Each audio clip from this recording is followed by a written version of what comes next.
Hello, this is a 2012 Hyundai Genesis Sedan. Spark plug change out. Fairly easy. Looks a little more complicated than what it is.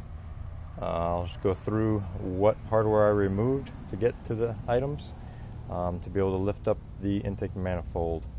Number one would be these nuts right here, 1 and 2, one down in there on these studs. Disconnect this wire harness off of here,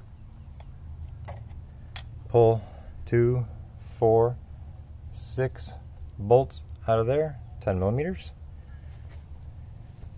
Disconnect the wire harness here and here, makes it a little bit easier. There's a bolt here, 10 millimeter. Disconnect that to be able to wiggle this one around to be able to get to that aft plug in there. You have another one there and another one there. These are pretty easy to get to. That back one, you just have to manipulate the harness around a little bit, and this here, lift it up off the 2 front studs and slide it over slightly to the right of the car. There is one more bolt, and it is in the back here. You'll actually see 2 bolts back here. One is silver, and that's the top one. Another one is a black one.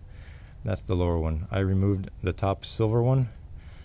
It seemed to be a little bit easier to get to.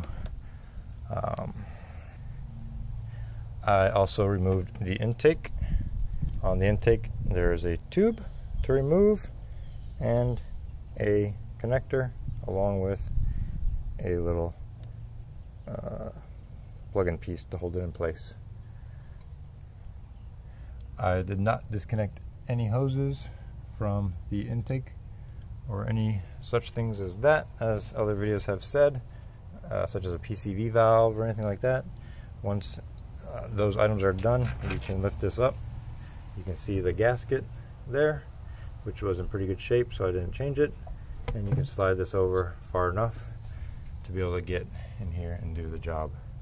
I did use a piece of roll of tape to stick in here to prop it up to be able to get to these a little bit easier. But like I said, it was not a big deal. Once it's back in place, put all the hardware back in and reconnect all your connectors, and you should be good to go.